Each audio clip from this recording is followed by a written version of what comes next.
Madam, या निसर्गरम्य वातावरणामध्ये आपल्या या ठिकाणी पदार्पण झालं, आपल्याला कसं वाटतंय सध्या? आणि शिवाय आपलं पदार्पण पतीसह झालंय आणि त्याबद्दल आपली काय भूमिका आहे? एकदम भारी भारी हा वर्ड सुद्धा त्यापेक्षा छोटा पडेल. ओके, काय त्या व्ह्यूचा तुम्ही आनंद बघू शकता की धबधब्याचे जे प्रकार आहेत अगदीच ते अगदीच अगदी वाखाणण्याजोगते आणि नजरेत भरून घेण्याजोगते आहेत. तर अगदी. पर्यटकांना एकच मेसेज द्यायचा आहे की त्या पर्यटनाचा तुम्ही आनंद घेण्यासाठी माळशेज घाटी तेलंगी यायचं आहे. एक आपल्या या जुन्नर तालुक्याबद्दल आपण काय सांगू इच्छितो? जुन्नर तालुका आन बाण शान आहे ओके. आणि उगाचच तोंडून निघत नाही किंवा सहज निघत नाही की जय जिजाऊ जय शिवराय.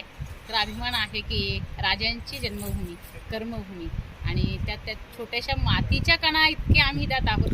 तर खरंच अभिमानाने सांगावंसं वाटतं की माझा तालुका आणि गर्व आहे त्याचा की जुन्नर तालुक्याची शान आणि 100% बरोबर. या राजांच्या भूमीत आपलं नेहमी स्वागत असेल. सर, आपण या ठिकाणी आलात,